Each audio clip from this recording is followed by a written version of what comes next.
अस्सलाम वालेकुम, क्या हाल चाल है गाइस? ठीक हैं, उम्मीद करती हूँ सब ठीक होंगे। तो आज थोड़ा मौसम अच्छा था तो मैंने कहा चलें आज पकोड़े बनाती हूँ। तो मुझे जो उसके लिए चीज़ों की ज़रूरत थी वो मैंने फिर सारी चीज़ें इसमें ऐड की है। देखें, सबसे पहले मैंने बेसन लिया, तो बेसन के बाद मैंने इसमें आलू काटे, बारीक बारीक प्याज, ये सब्ज़ मिर्च, ये नमक और ये लाल मिर्च, ये ज़ीरा और काली मिर्च, ये कुटा हुआ मसाला, मिक्स मसाला भी आप कह सकते हैं, और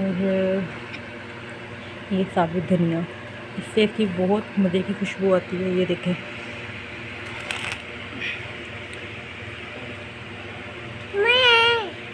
कितनी प्यारी लुक आई। अब मैं आपको इसे मिक्स करके तो फिर दिखाती हूँ।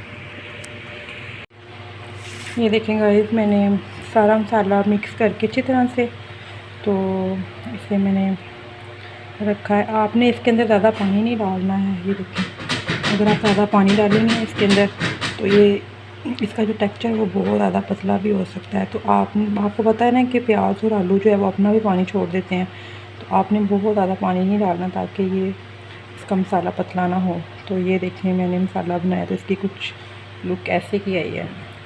तो और आप बनाएं, आज मौसम कैसा है आपके यहाँ और कौन कौन पकोड़े बना के खा रहा है अपने घर में? तो गाइस, हमारा जो हमने कढ़ाई के अंदर तेल डाला था वो देखिए अच्छी तरह से गर्म हो गया। अब मैं ये देखें पकोड़े डाल रही हूँ इसके अंदर। ये देखिए,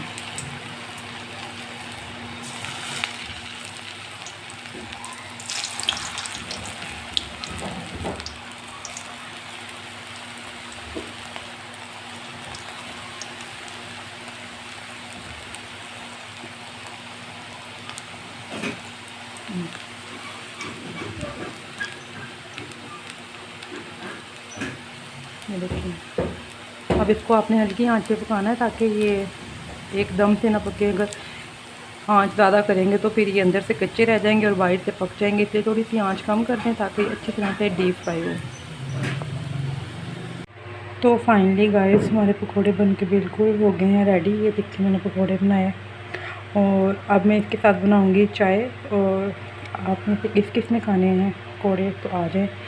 तो ये थी मेरी छोटी सी रेसिपी आज जो मैंने आपसे शेयर की। उम्मीद करती हूँ आपको बहुत अच्छी लगी होगी, पसंद आएगी आपको। तो ठीक है, फिर अपना ख्याल रखिएगा, दुआओं में याद करें। ओके जी, अल्लाह हाफिज़।